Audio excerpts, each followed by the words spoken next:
So as we get started, I'd like Ady, if you wouldn't mind, please read our our text for this morning. It's going to come out of Matthew chapter 15, verses 21 through 28. The fate of the Canaanite woman. Leaving that place, Jesus withdrew to the region of Tyre and Sidon. A Canaanite woman from that vicinity came to him, crying out, "Lord, Son of David, have mercy on me. My daughter is suffering terribly from demon possession." Jesus did not answer a word. His disciples came to him and urged him, "Send her away. She is crying out after us." He answered, "I was sent only to the lost sheep of Israel." The woman came and knelt before him. "Oh, help me," she said. He replied, "It is not right to take the children's bread and toss it to their dogs." "Yes, Lord," she said, "but even the dogs eat the crumbs that fall from their master's table." Then Jesus answered, "Woman, you have great faith. Your request is granted." And her daughter was healed from that very hour. Thank you very much, Ady. And actually, we also have a parallel text from Mark. We'll reference it a little bit, but I wanted, Caleb, if you wouldn't mind reading that. Mark chapter 7, verses 24 through 30. And then we'll start with some introductory questions. Jesus left that place and went to the vicinity of Tyre. He entered a house and did not want anyone to know it. Yet he could not keep his presence secret. In fact, as soon as she heard about him, a woman whose little daughter was possessed by an impure spirit came and fell at his feet. The woman was a Greek-born in Syrian vicinity. She begged Jesus to drive the demon out of her daughter. "First, let the children eat all they want," he told her, "for it is not right to take the children's bread and toss it to the dogs." "Lord," she replied, "even the dogs under the table eat the children's crumbs." And then he told her, "For such a reply, you may go. The demon has left your daughter." She went home and found her child lying on the bed and the demon gone. Thank you, Caleb. So when I was growing up, we had a number of dogs in the house. We had, as a kid, they'd come and go, and it wasn't necessarily always a dog in the house. We had one every once in a while, and one in particular I remember fondly. His name was Trapper. We could not keep him pinned up. He always got out and went out gadabout and around. He was we lived in Colorado at the time, and he was a husky dog, Samoyed and Malamute mix dog. So he was one of those big, burly, thick-haired, big dogs, and fiercely loyal. He was very much protective of us kids, and he would play with the neighbor dog all the time. The neighbor dog was a Rottweiler, and they would just play and have fun. Until one of us kids, me and my sisters, would come out of the house, and at that moment he would tear into that Rottweiler, and there were a lot of stitches and a lot of dog fights that occurred just because he was trying to protect his family. Jonah, do we have a dog? I think so. You think so? You want to tell us a little bit about the dog we have? Well, her name is Olive, and she's Morkie, which is a Maltese Yorkie mix, and she likes to chase squirrels, chipmunks, and anything else that moves, and she likes to play outside. Yeah. So according to the Humane Society, about 74 million dogs are owned in the United States, and that makes up that means that about 39% of American households have at least one dog. So Caleb, why do you suppose that dogs are such a popular pet? Because they're easier to train and they're pretty loyal. Yeah. Ady, what's your favorite memory of your pet? My favorite memory is whenever our dog Olive and our grandparents' dog both slept with me all night, and they were warm and cuddly.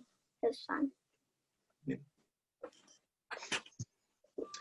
Does anyone in the Zoom land have a favorite pet story or a favorite dog story that they'd like to share? I know we have some dog lovers out there. Growing up in Colorado as well, we had Akitas, and we had my brothers had Akitas, and I had a Bernese Mountain Dog that we showed in 4-H. And my dog and I, whenever we would go to obedience shows and to showmanship shows and stuff of this nature, as we were getting ready for AKC or whatnot, I would always get bonus points because my dog would wrap her arm around my leg. And the judges would always say that there was a tremendous bond between me and my dog, and that I always got bonus points for that because they could tell that there was actual, like, I wasn't just a dog owner, but that dog was a huge, I don't know, we were compadres. So yeah, that was pretty good up until I went to college. And when I went to college, the dog sat by the gate for a week and wouldn't leave, wouldn't eat or anything else, and eventually just withered away because I left. Yeah, it was pretty heart-wrenching, almost a Redford and Groves kind of scenario. It tears my heart out every time I think about it. Yeah, I can't watch that movie anymore either. And we try to train our dogs too. And what are some things, Ady, that even though we try to train our dogs, what has a dog taught you? Well, there's sometimes like sometimes they're like a person. Yeah. And you gotta be nice to them or they won't do what you ask them to. Yeah.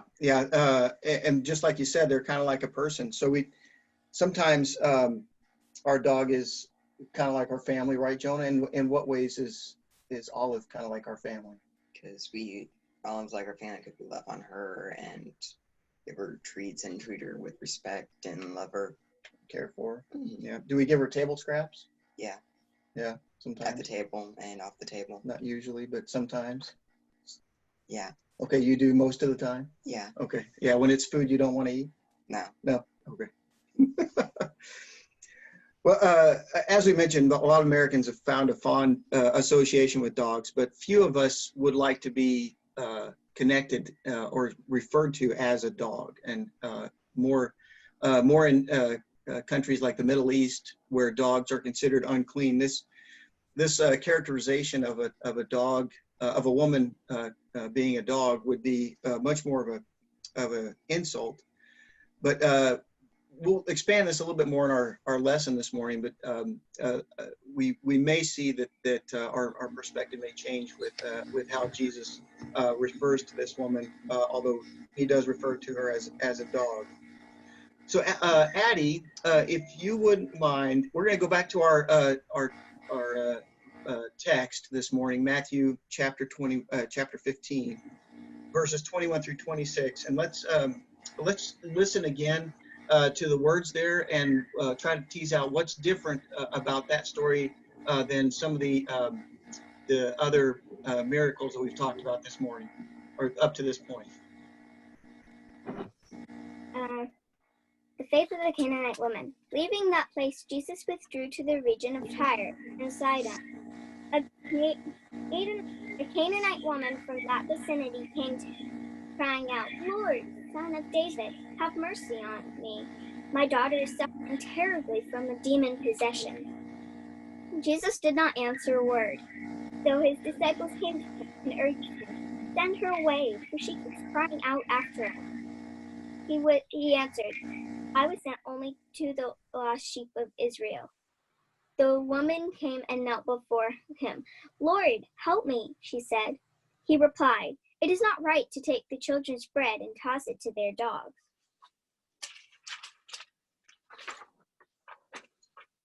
Thank you, Ady. So I'll throw it to the kids, and then I'll also out to those out in Zoom land. What are some things that strike you as puzzling or odd about this story that's a little different than what we've seen Jesus react to in the past?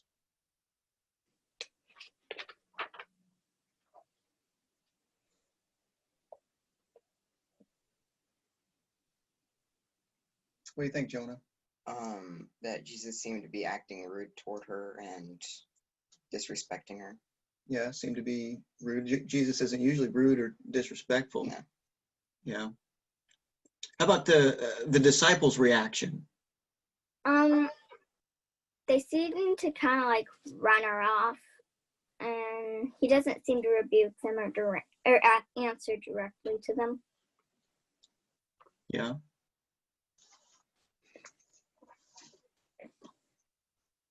Anything else sort of jump out at us?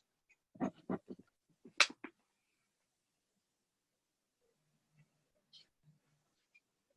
mean, Jesus is trying to hide. I mean, I think this is. I mean, he's hiding, and he's hiding in a weird place. This Tyre and Sidon, and then we find this Canaanite. I mean, like it's a cast of characters that's weirdly put together. I'll put it that way. That's a real good point, John. Yeah, he ignores her. Jesus does. He ignores her. He's kind of rude. It seems kind of rude to her. Doesn't really rebuke the disciples for their reaction to her, and it may be a sign of sort of where they've been in their walk. You know, we're coming in earlier in Matthew and even in Mark where Jesus they just fed the 5,000. It was a big a big day, a big time. They came across the Sea of Galilee, and Jesus walked on the water. And looking back to, he's also talked about the clean and unclean. So it may be. I mean, the commentaries I've read and what I've studied, this is a time where Jesus is trying to get sort of out of town, maybe up to New Hampshire, maybe to recuperate, get some R&R for himself and his disciples, and yet he gets there and he's met with a woman who's not even a Jew. She's wanting something from Jesus, and his disciples just say, we just want her to go away, Jesus. So let's just make her go away. Do what you want. I think it's important. So, John, you also brought up a good point, being the location of this experience, of this situation, is almost as far north as Jesus went in his ministry. He went a little bit further north, I guess, with the Transfiguration, but he's fully in Gentile territory. He's outside of Palestine. He's outside of Herod's control. He's outside of the normal area where he would be known and have an influence, and the influence is on him as well, the political and the religious. So he's fully outside that. I think some of the commentaries I read also sort of liken that to the previous discussion in the chapter of the clean and unclean, where Jesus is making a stark distinction of, although what you may think of as clean and unclean in the old law is there, I'm going out to the Gentiles and I'm going to a quote unquote unclean area, but we're going to sanctify it, let them be brought in, and we're going to serve them as well. So I kind of answered a little bit of this, but Jonah, do you think of any other reasons why Jesus might have sort of stepped away from the Palestinian territory where he's been at, where he's comfortable? Maybe to test the faith of some people, maybe to test the faith of those who are in that area and see if they can see who he really is. Mm-hmm. he might have been. Any other out in Zoom land? Any other thoughts of why Jesus may have stepped away from Palestine and gone up in this region a little deeper?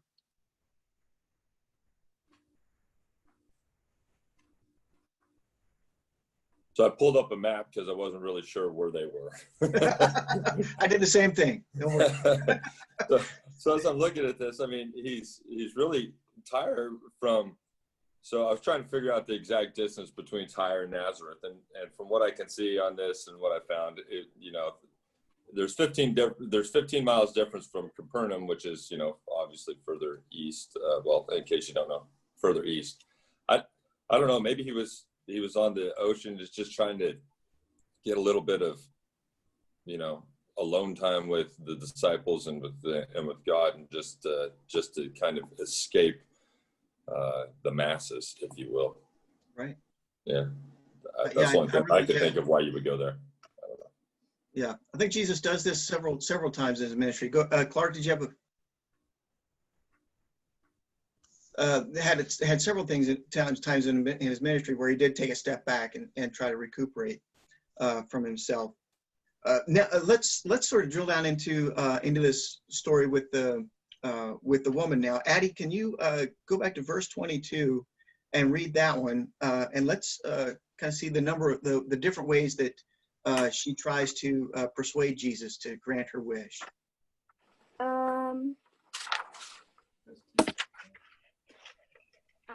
A Canaanite woman Eddie's father's name. from that vicinity came to him, crying out, "Lord, Son of David, have mercy on me. My daughter is suffering terribly from demon possession." Jesus does not answer a word.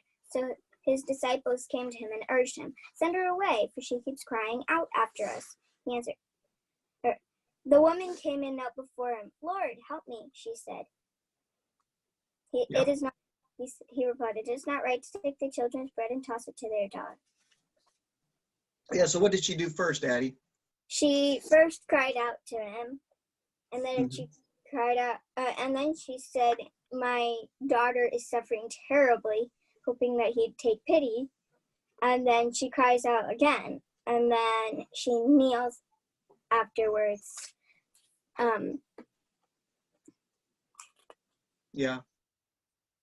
So it shows that she's showing respect. She's trying to get a reaction from Jesus in a number of different ways, right? So she's trying to get a reaction by appealing to his deity, Lord, to his compassion by telling him, it's my daughter is she's sick, she's hurt, she's not well. Please, share your compassion on me. And then her next plea is just, Lord, help me. She keeps on going in verse 25. She just continues to ask a noble and a righteous ask from Jesus. So, Caleb, we kind of mentioned it a little bit earlier, but why do you think that? His disciples were wanting the woman to be healed, and so that Jesus could be glorified, or do you think they just wanted the woman to go away and leave him alone? I think they wanted the woman to go away, but the only way that she would go away is probably if Jesus healed her. So they're kind of wanting compassion for the woman. Oh, yeah. Good. Yeah. So they kind of like a dog who's asking for scraps. They're not going to go away until they get something in their belly. They're going to stick around. And so maybe the disciples are not necessarily thinking of her salvation, but just thinking of let's get her satisfied so we can move on. I think Jesus has a little bit of a different plan for this situation. I think he recognizes the opportunity he has in front of him. We'll see that here in a minute. So Jonah, let's go to verse 24, kind of an important verse here. Let's read that and then talk about what that means. He answered, "I was sent only to the lost sheep of Israel." So he was sent only to the lost sheep of Israel. What does that mean? That he was sent only to Israel to be their salvation. Mm-hmm. Right. So yeah, so back in Matthew chapter 10, verses 5 and 6, where Jesus sends out the 12 in their initial missionary journey, Jesus talks about how he wants the disciples to go first to the Jews and don't even enter the Gentiles. It says don't go among the Gentiles or enter any of the towns of the Samaritans. Go rather to the house of Israel, the lost sheep of Israel. So Jesus is not really whenever he says the priority is for the Jews. It's not necessarily out of a personal animosity or a personal prejudice against the woman. It's the divine decision that's been made. We're going to go to the Jews first. I've read a few commentaries about why I've always kind of struggled with that. We recognize that the Jews are the chosen from the Old Testament. They're God's people. But why in the New Testament does Jesus and also Paul in Romans talks about how he goes first to the Jews, then to the Gentiles? Why is it so important for us to go to for the disciples to go to the Jews first?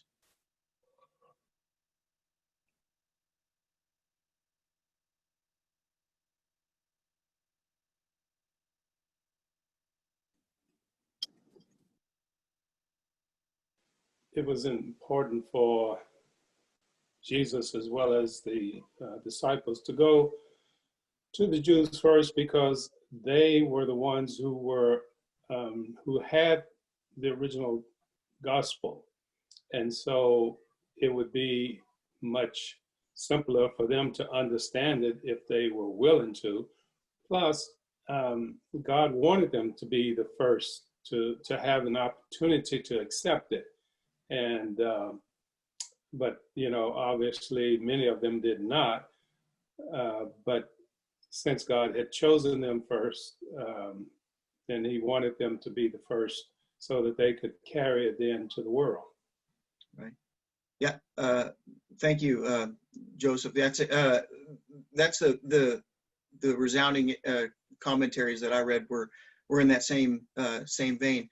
One did say that they didn't want necessarily to have the appearance of the message being soiled or being taken by the Gentiles and being brought forth. If it came from the Jews, out of the Jews, and from the Jews, it's more pure as that story as a gospel story, rather than if he takes it to the Gentiles and they latch on, and then the Gentiles try to bring it to the Jews, it would get a little more muddy and not quite as clear as where Jesus wanted to take them.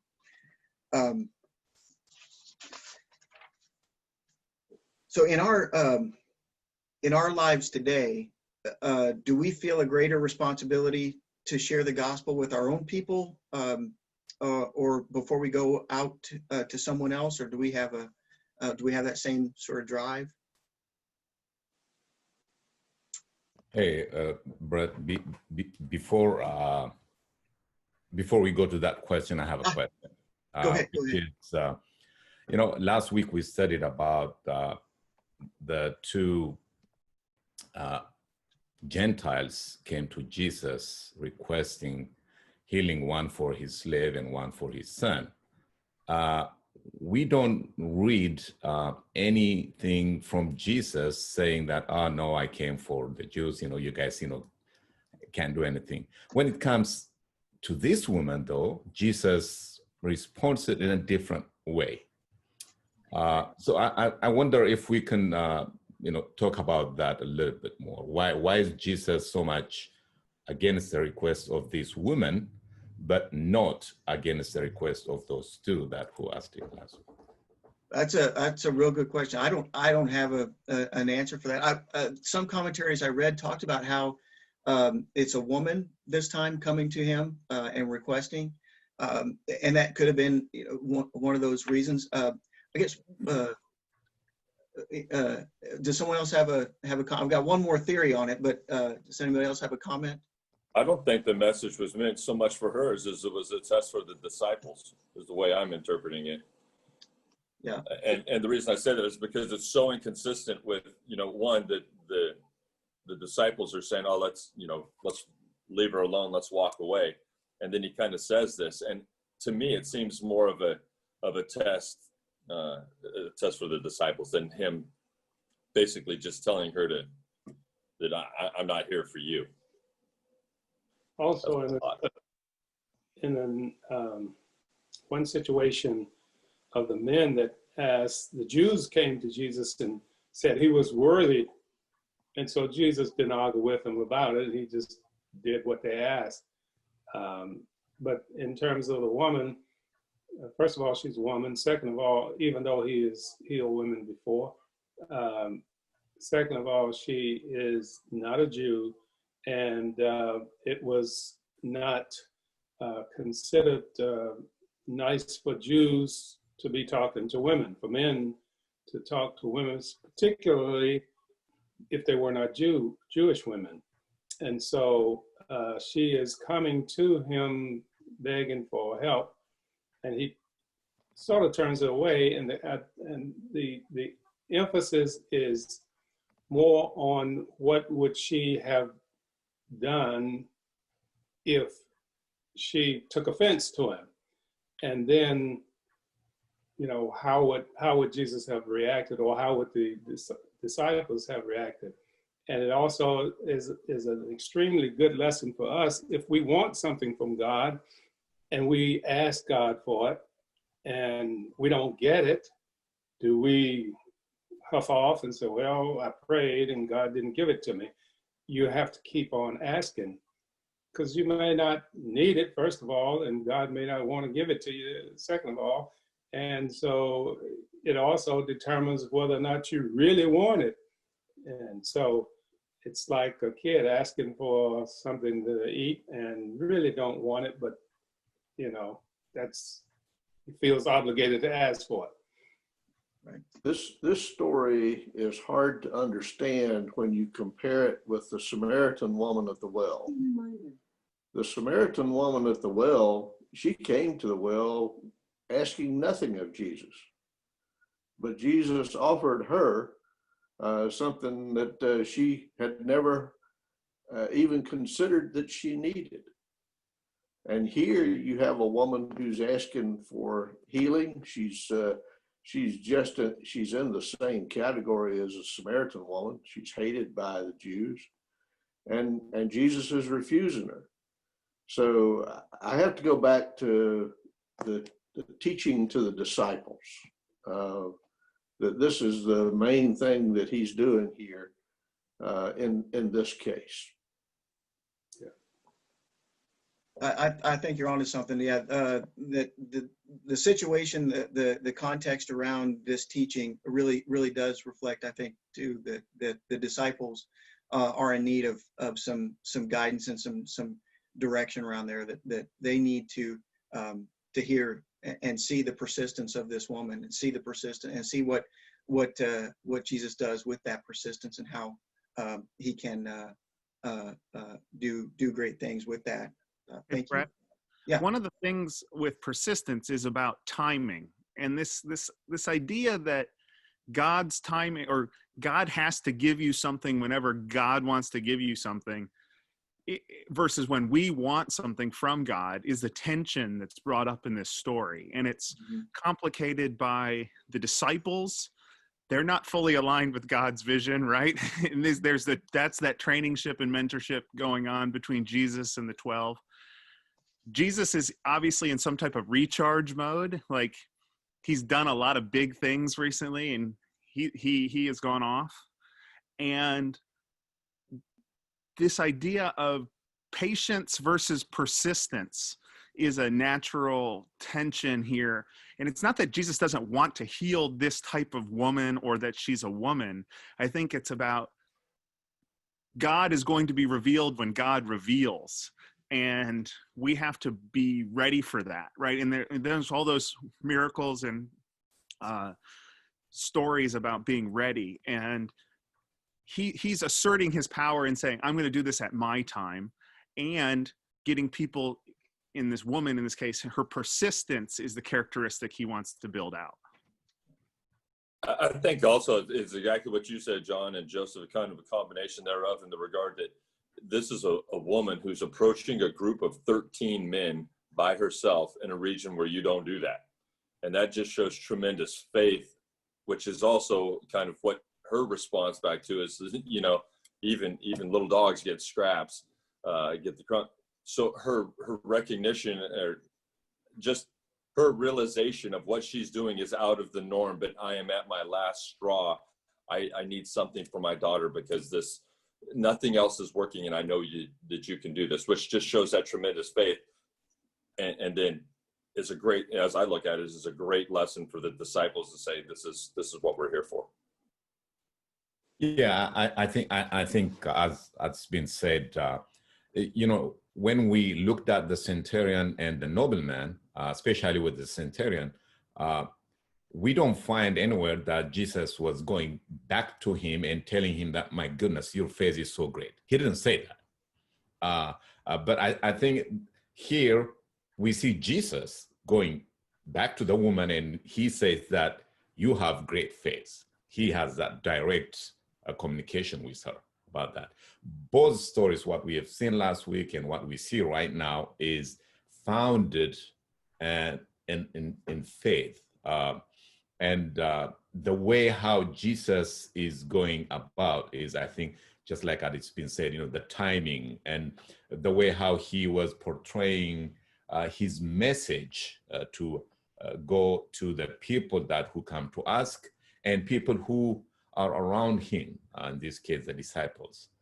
So it just, when we read it from the surface, just like what Steve said, I mean, it's, I had that Samaritan woman in my mind when we read this, because in John, we see the story about what Jesus did after the fact that he had that conversation with the Samaritan woman.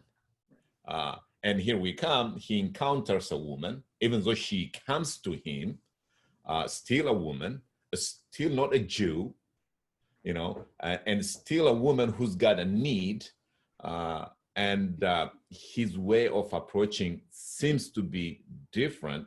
That does not mean Jesus is trying to avoid women, but from the story, as has been said, that what we see is, it's just the way how Jesus approached different things in the manner that how he approached them.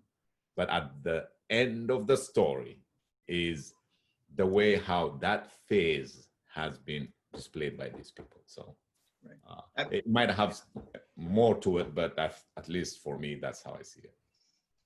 Thank you for those comments. Absolutely, I do. It's a testament of timing and Jesus knowing the message he wants to bring and what he wants to teach us at different times, and the way he's going to do that.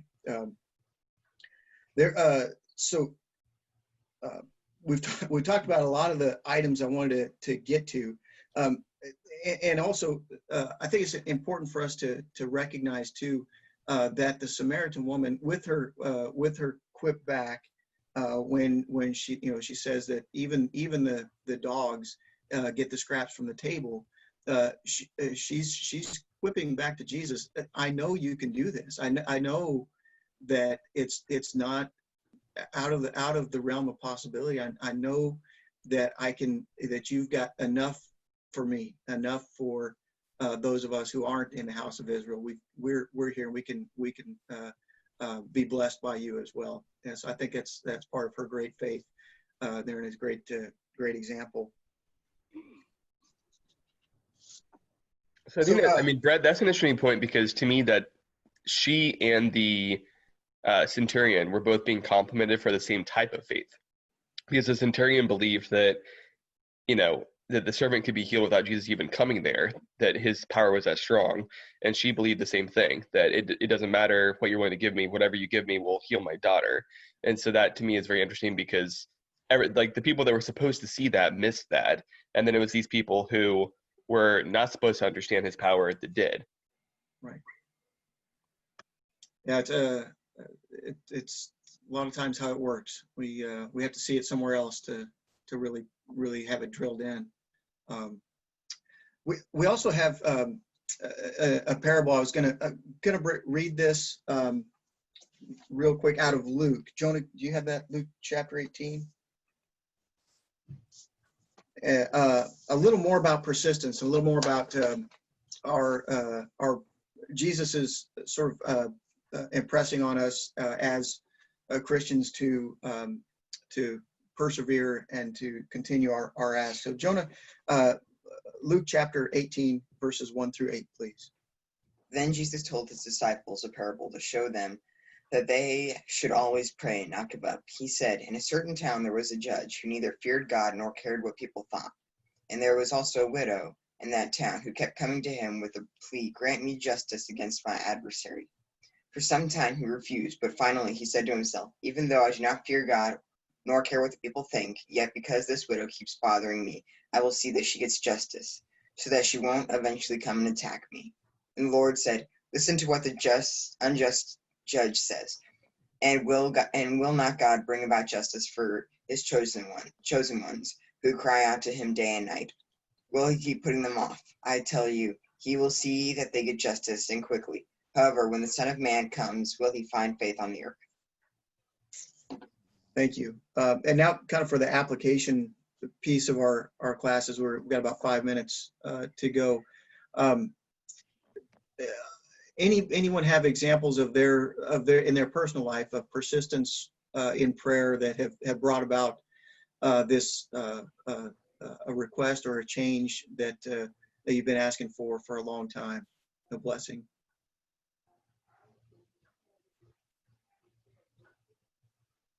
I'll start. I've got 3 of them.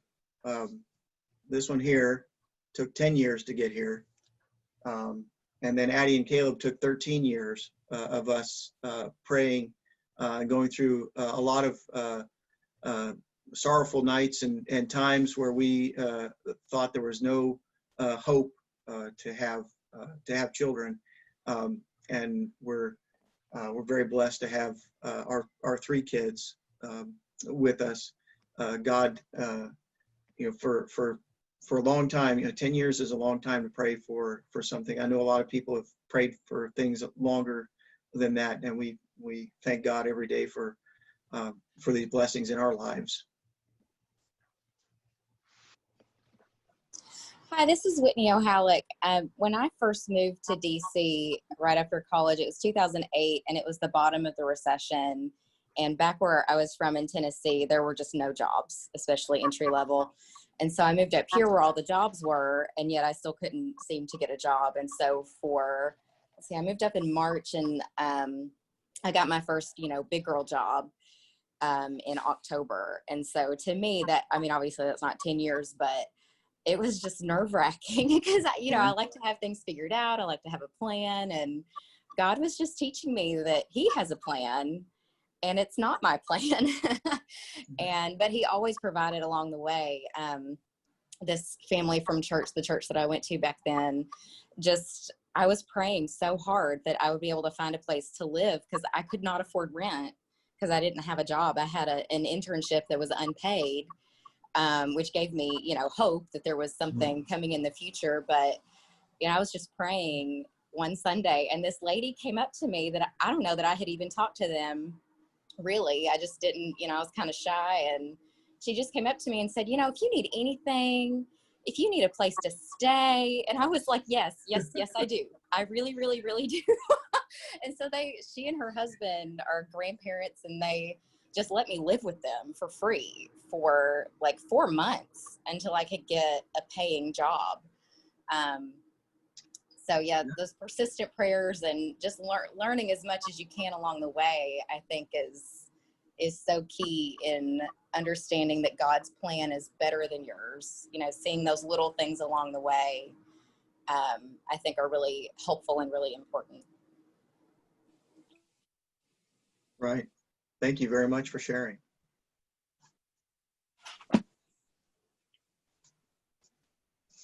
Ady, do you have a little story you'd like to share? Oh yeah. It was just, we prayed a lot for my knee, and now it's practically healed. I'm allowed to jump and run some now. Yeah. That's been a great one. Been able to get through that. So yeah, we're thankful, very thankful for that. What are some reasons, as we, I don't want to leave on this. I want to make this point quick, and then we'll get to another one. But some reasons why Christians might give up on prayer, might be thinking that it's not working out, not gonna happen. Sometimes when we don't get the answer we want, we may give up, Right. or we just get tired of asking. Yeah. I think, Garth Brooks, unanswered prayers, I mean, you look at some of that stuff and it's exactly our, whose timeline, our timeline or God's timeline. And so sometimes it's really hard for us because here now in the immediate, we might not be getting that answer exactly like she just said that we want. But after a period of time, we come to realize that it was what we needed. Yeah.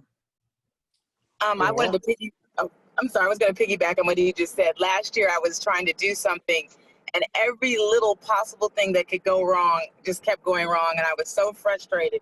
And then in the end, God used all those little things to make a much bigger blessing than I ever expected. And so it reminded me of that Garth Brooks song, and to just hold in there and keep the faith. Also, sometimes we pray for something and then we kind of let it go and it happens and we don't realize that it happened until later on. And we forget to say thank you sometimes too. Right. And sometimes, this is Gina, sometimes you pray and pray for something and you don't get it. And later in life you think, oh, thank you, God, for not giving it to me. For sure. That's the wisdom. That's wisdom coming out, saying, oh, that was the right thing. Yes. For sure. I think also too in our society where we have such an abundance, it's like, for example, my daughter's surgery, you say to yourself, well, was that an answered prayer? Or was that, just we live in a great country with great physicians that they're able to, to do this. And so it's easy to explain away what would be considered miracles, blessings, answers to prayers or whatnot is just, that's, that's the everyday norm of just living in America or, having these resources available to us. And so it can have a way of watering down faith in the regard that it's just an everyday expectation or, science or technology or whatever, the abundance we have or resources that we're able to throw at things is what was the factor in the outcome of whatever our prayer was, but it wasn't actually the hand of God. And so it can maybe dilute our faith a little. That's right.